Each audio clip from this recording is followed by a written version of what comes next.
In this video, we're going to delve into the rich tapestry of races that color the world of One Piece, focus on their distinctive traits, and the origins of a particular race known as the Buccaneer race. One Piece's world is renowned for its diversity of races such as fishmen, giants, and celestial dragons. But where do all these races originate from? Digging deeper into each race, a startling theory has emerged that the Buccaneers might be the common ancestors of all races. We'll be delving into this theory and the incredible connections between the Buccaneer race and other races in this video. If our analysis differs from what you know, please share your thoughts in the comments. And if this exploration has piqued your curiosity, don't forget to hit like and subscribe to our channel.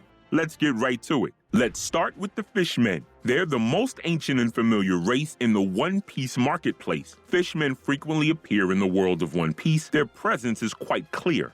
Take, for example, the East Blue Saga, where we encountered Arlong's crew composed entirely of fishmen. It was a seriously heavy story from the get-go, wasn't it? Just thinking about Nami's situation is enough to bring us to tears. While I'll leave the details for you to watch in the series itself, did you know that the Straw Hat crew also includes a member of the Fishmen race? Yes, Boss Jinbei. The title boss suits him perfectly, doesn't it? He's a fishman of the whale shark kind. He first appeared in Impel Down, and after battling the new Fishman pirates, Luffy invited him to join the crew. He initially declined due to his allegiance to Big Mom, but officially joined after the Wano Country arc, after meeting again in the Whole Cake Island. From returning the sake cup to Big Mom to the battle on Onigashima, Jinbei's every action is just so cool. The fishmen are said to possess 10 times the strength of a human from birth. This incredible strength allowed Arlong to effortlessly lift and overturn houses. They're literally monsters in strength. Having such a race as allies in the Straw Hat crew is incredibly reassuring, isn't it? Fishmen also have a unique genetic breeding pattern that doesn't follow the conventional Mendelian inheritance. Even if the parents are shark fishmen, there's no guarantee their children will be the same. They can vary in size from very small to gigantic even as adults. This means a child could potentially look completely different from their parents. Thanks to this unique genetic rule, a wide variety of fishmen have appeared. That's why the Fishmen race, in a sense, embodies the idea of being unique to each individual. This characteristic suggests that there's no room for discriminatory ideologies based on appearance among the Fishmen, unlike in human societies where racial discrimination can be prevalent. Moving on, let's talk about the Merfolk, closely related to the sea as the Fishmen are. Just like the fishmen, merfolk don't follow Mendel's laws of inheritance. They don't necessarily take after their parents in terms of fish species. You might wonder what sets merfolk apart from fishmen. Beyond their distinct appearances, merfolk are unmatched in speed throughout the vast ocean realms. They boast the fastest swimming prowess in the world. Indeed, Kemji used her incredible speed to save Sanji during the skirmish with the Flying Fish Riders. Merfolk also undergo a unique evolution. When they turn 30, their tails split, allowing them to live on land just like humans. This evolutionary trait is linked to their unique gender aspects. Interestingly, the split only happens to female merfolk. The male go their whole lives without experiencing this change. This difference adds a unique layer to merfolk society, making it quite distinctive. Unfortunately, young merfolk whose tails have not yet split are often targeted for human trafficking. As a result, male merfolk are valued at around 1 million berries, while young females, still with undivided tails, can fetch as much as 70 million berries. This reveals the disturbing reality of the human shop, a marketplace drenched in discrimination and human trafficking. Next up, let's focus on the giants. Giants are known for their immense stature and remarkably long lifespans. With an average height of over 12 to 13 meters, their size alone is awe-inspiring. Their growth occurs at half the rate of humans, and they typically live for more than 300 years. Despite their different looks, giants live everyday lives, much like any other person, and can engage in normal conversation. In essence, they're just like bigger humans, but with tremendous strength. Take Dory and Brogy, who could even take down large sea kings. Back in their day, they had a bounty of a whopping 100 million berries, which was an extraordinary amount at that time. Predating legendary pirates like Roger and Whitebeard, they were, in a way, the trailblazers of their era. The Giants' formidable power was once such a challenge that even the Navy struggled to cope with them. However, nowadays, Giants are entering an era of coexistence, working alongside humans, with some even collaborating with the Navy. For instance, Saul and John Giant have made their rank serving in the Navy. Oimo and Carsey, before the Straw Hats' crew arrival, were renowned as the gatekeepers of Enai's lobby. Giants have made their presence felt in various organizations, including the Blackbeard Pirates and the Revolutionary Army, and they continue to be a formidable race to this day. They have a presence among a considerable number of faces. Giants, while all sharing the title Giant, come with a spectrum of personalities and roles, adding a layer of diversity and intrigue to the story.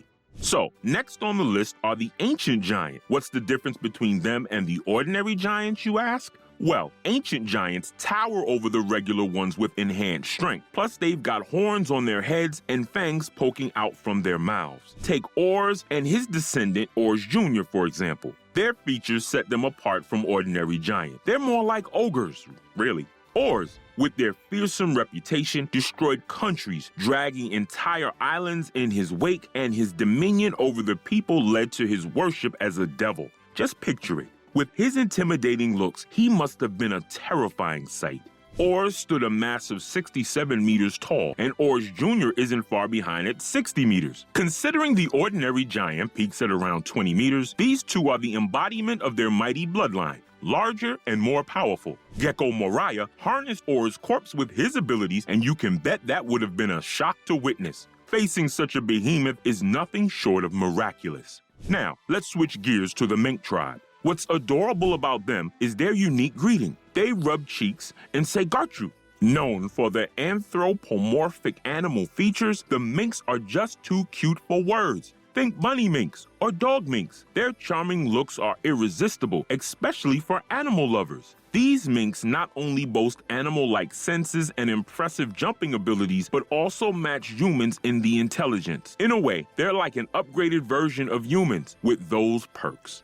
Moreover, they're born with the ability to generate electric shocks, known as electro, making them renowned warriors. Despite their cuddly appearance, you definitely wouldn't want to get on their bad side. And there's more. The minks undergo something called Sulong transformation when they gaze at the full moon. They grow more fur, their bodies turn white, and their battle prowess skyrockets. However, with proper training, this form can lead to a rampage ending in exhaustion and sadly sometimes death. But trained minks can control this state, harnessing their full power without losing themselves. Interestingly, the mink's transformation has parallels to the powers of Nika, turning white, sudden bursts of strength, a connection to lightning. Makes you wonder if there's a deeper connection there, right? The Mink tribe and Nika, quite the intriguing topics to delve into.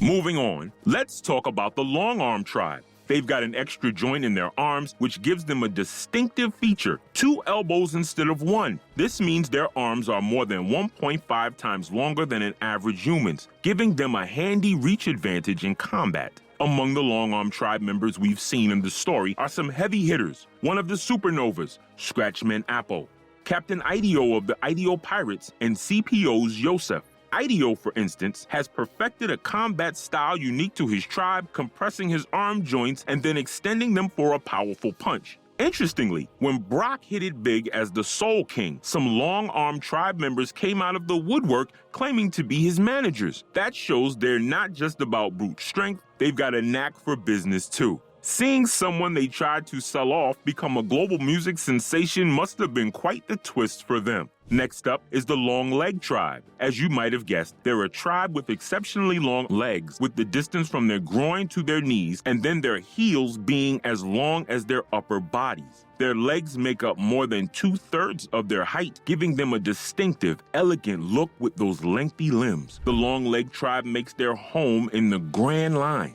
Due to their unique appearance, they fetch a high price in the human shop industry of the Sabaudi archipelago, about 700,000 berries each. Prominent long-leg tribe members include Blue Gilly of the Ideo Pirates, who flies under the Straw Hat flag, and Charlotte Smoothie of the Big Mom Pirates' top brass. These characters are all powerhouses, making the most of their lengthy legs in battle. While we haven't seen much of the Longlegs tribe combat outside of Blue Gilly, their legs definitely pack a punch with reach and power several times that of an ordinary human. And then there's Snake Neck tribe. This tribe has only been confirmed within the Charlotte family. Charlotte's Marscapone, the 34th son, and Charlotte Joscapone, the 29th daughter, and Marscapone's twin are known members.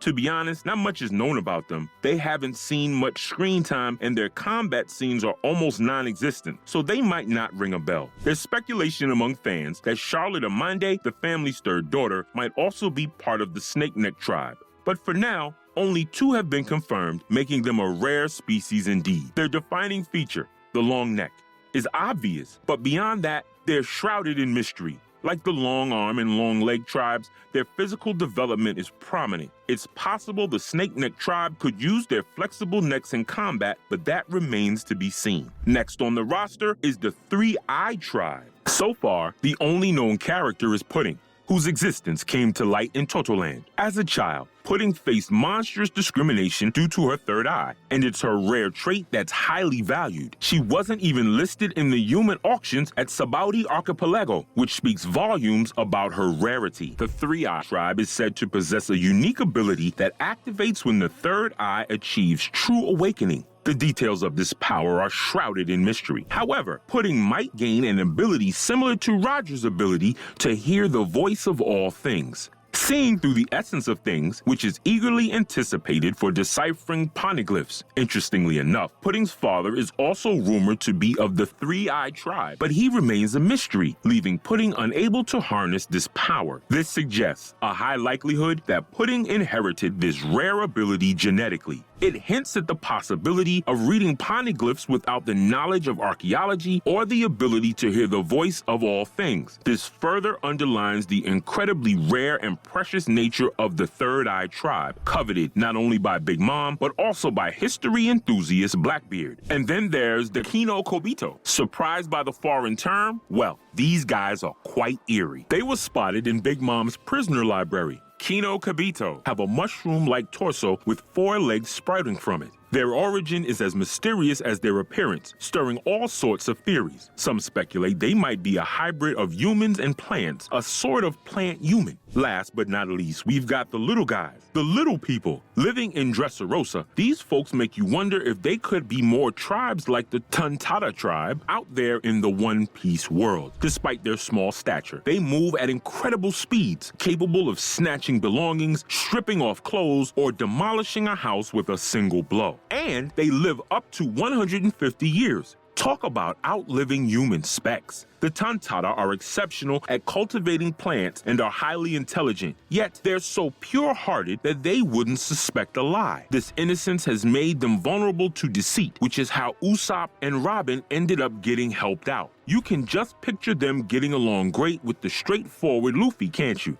The Tontata tribe settled in Dressrosa because of a deal with the Don Quixote dynasty. The deal was to provide labor and agricultural knowledge in exchange for resources and safety. It sounds like a good trade, right? But in reality, it meant forced labor, and the Tontata were treated like slaves for a long time. It was the first king of the Raikou dynasty who put an end to their sad history. He stopped the enslavement and turned their past into urban legends, effectively erasing it from public knowledge. Touched by such generosity, the Tontata repaid the favor by creating flower fields outside the country, making Dressrosa a green paradise. Next up, we have the Lunarian tribe, a group so rare that they were once thought to be extinct. However, during the major upheaval in Wano country, it was revealed that Kaido's right-hand man, King, is a Lunarian, catapulting their existence into the spotlight. Now, why all the fuss about identifying someone as a Lunarian? Well, if one can prove to the world government that Lunarians exist, there's a cool 100 million berries waiting. Lunarians are distinguished by their unique appearance, black wigs, white hair, dark skin, and the iconic flames they emit from their backs. Astoundingly, they don't need the powers of a devil fruit to create flames at will. With their backs ablaze, they can almost nullify any attack, boasting an incredible defense. When the flames are out, they're capable of super fast movement. They're simply super strong, and even Sanji has wondered how such a powerful tribe could ever be rumored to be extinct. There's a lot of speculation, which means we might see more revelations about them as the story unfolds. Let's dive into the Buccaneer tribe. They unveiled in One Piece chapter 1095 as the Bear Folks. Until now, their special nature was shrouded in mystery, but not anymore. So, what's the deal with the Buccaneer tribe? Before we jump in, let's recap what we know. Buccaneers are a unique species with a latent muscular potential and a mix of giant bloodline in their veins. Their remarkable strength is a physical hallmark of the tribe, but there's more to that than meets the eye of the abilities. They're a lost slave tribe, once guilty of a great sin in the world. They're also the bearers of the legend of Nika. From this, we can deduce that the Buccaneer tribe may have branched out, giving rise to various species including dwarfs and giants.